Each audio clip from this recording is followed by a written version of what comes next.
we all have a moment together. I feel like I could tell you guys anything. I really do. I feel so close to you. I was cheated on. It was my college girlfriend. You know, yeah, big deal. But it was a very serious college relationship. You know, I mean, if things had gone the way they'd gone, you know, Gimpy Rob here would have been engaged and would have married, you know, that train wreck. The woman I wound up marrying wasn't a train wreck at all. I mean, she was a really awesome person. She really was. You know, it just didn't work out for us. It happens sometimes. I mean, we spent 10 years together, you know, 8 years dating, about 2 years married. Marriage ruined everything. I'll just say that right now. Getting married ruined everything. We were fine. We were great. We were awesome. Until we said I do. And then once we said I do, something came along and just went, no you won't. So my college girlfriend, should I even tell this story? No, I guess I can. So I get a phone call from my college girlfriend. She's frantic. She was going to Penn State University at the time.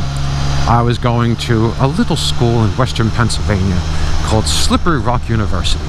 The Rock, yeah. Not to be confused with the Sean Connery movie, The Rock. But it actually was a really cool place to go to. I made some amazing friends, and oh my God, did I have a good time. So I get a phone call, please come help me, please come help me. And are you okay? Yes, I'm okay, just please get here. So 2-hour drive to Penn State at like maybe midnight. I left 12:15. I get there like 2 o'clock in the morning, and you know, she's waiting for me, and she gets in the car and she just falls on top of me, just crying and bawling. And I was like, Jesus Christ, what the hell happened? So she tells me, you know, she was mugged. 2 guys mugged me. They had me face down, and they took my little wallet thing, and she had this little card wallet thing that college kids carry with a little key ring that they could put their dorm room key on, and inside they could put, you know, a credit card, some cash, their student ID, you know, all these accoutrements, so to speak. So I'm like, what happened? She's like, I don't know. So, you know, the investigative mind in me took over, and I see a couple of dumpsters. So I'm like, all right, let me check the dumpster. So I'm like waist deep in shit in these dumpsters, looking for this little, you know, green bifold thing with all of her credentials and money and, you know, room key on, because that's what she was most concerned about, was, you know, her room key.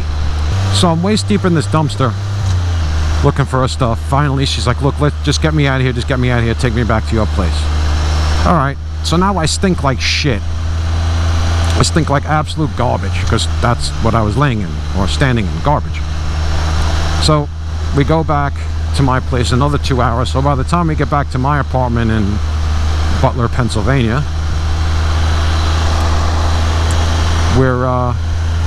it's about like maybe 5 a.m., almost 6 a.m. in the morning after we're done, whatever. I wanted to call the police right away. No, get me out of here, get me out of here. Because, you know, Penn State has a really good police force. They actually have guns, imagine that. So I bring her back, you know, to her school, you know, go with her to the office to get a new key, get a new lock put in, lent her the money to have the new lock put in. Really nice guy. Foreshadowing. The foreshadowing here is read nice guy as sucker. Let's go to the campus police. No, I just want to forget about it. I just want to forget about it. Okay. Forgotten. Summer goes by. Spent the summer at her house. Loved her family. Oh my God, this was the kind of girl I would have married her just for her family. Her family was awesome. So now Halloween rolls around, and she wants to go to a friend's party. Absolutely, let's go. I'm a party kind of guy. I have a good time wherever I go. Seriously, I could have fun at an insurance seminar. I really can. And by the way, yeah, I'm still on Long Island. This is what I love about Long Island. You got the beaches, you got congested roads if that turns you on, and then you have these little sweeping roads here. So we're at this party, and we're sitting around this circle on the floor, and, you know, people are handing around this well, you could call it, everyone's passing around this bong and we're having a good time and all that kind of stuff. I got a couple beers in me, I got a couple good tokes in me, feeling really, really good. And then her friend, I'm not going to mention any names, her friend looks across the room and goes, "Oh my God, so-and-so, guess what I found?" And out of her drawer, she pulls out my ex-girlfriend's little bifold wallet thing with the key on it. And the reason why I knew it was hers because she had I'm sorry I left that out part of the story. She had an embroidered butterfly on one side. Very girly, which is cool. She was a girl. I'm like, what? Okay, so everything starts clicking in my head. You know, 1 and 1 is 2, 2 and 2 is 4. You know, 4 and 4 is like 9 or something. So I make all these connections in my head, and I'm just like,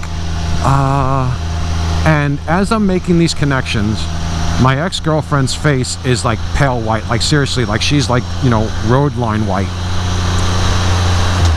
And I look and I'm like, oh, there's definitely more to this story. And just before I had that thought, I turn around, I look, and there's a guy about maybe 2 people away from me that sweating profusely. And honestly, it looked like, the look he had on his face, it looked like, you know, a train of dudes just like throat banged his mom. Seriously, like this guy looked mortified, horrified. So I start putting 2 and 2 together, and then thankfully her friend said something that really, really tipped the scales in the favor of "you cheating bitch." "Oh, I found it in the couch cushions. Remember that night you slept over? You probably lost it then." Yeah, I know what you're thinking. Bingo. I kept cool, and I did what any good man would do. I waited. And I waited for the young gentleman that looked like his mom just got throat banged to go to the restroom, and I followed him into the restroom, and he told me everything. "I'm sorry, I'm sorry, I'm sorry. She didn't tell me she had a boyfriend." That's all I need to hear. That's all I need to hear. She didn't tell me she had a boyfriend. And I let him up, and I said, "You know what, man? Mike, it's not your fault. It's really not your fault." He's like, "But I'm so sorry, I'm so sorry." I'm like, it's not your fault, man. Please, it's not your fault. So I get him up. I remember it's like the weirdest thing. The guy, like, you know, he was crying like a baby. I was probably shedding a tear as well, because, you know, in you know, times of high stress like that, you know, a normal human reaction is to shed a tear or two. I don't know if I was. Let's, you know, for the sake of being more enamored by you guys, let's just say I was shedding a tear. Very big, 320-pound bouncer kind of guy, hugging this little man and telling him everything's going to be all right. I guess he just wanted reassurance that I wasn't going to kill him, but why am I going to throw my life away? I mean, yeah, when I went into that bathroom, I had every intent on just killing this guy. I really did. But, you know, once I found out she cheated on me, I'm like, you know, just a little thing just clicked off in my head, like, why am I gonna throw away my life on someone that, you know, that would do something like that to me? I get out of the bathroom, and my girlfriend, ex-girlfriend, is all apologetic. "Honey, you okay? You okay?" I'm like, "Oh yeah, I'm fine. I'm fine. How you doing?"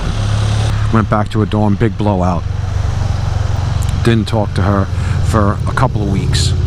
So then finally, I stayed with her. I stayed with her because I'm a moron. So, like, you know, when people say like, "Oh my God, why'd you stay with him? Why'd you stay with her?" Like, I kind of get it sometimes.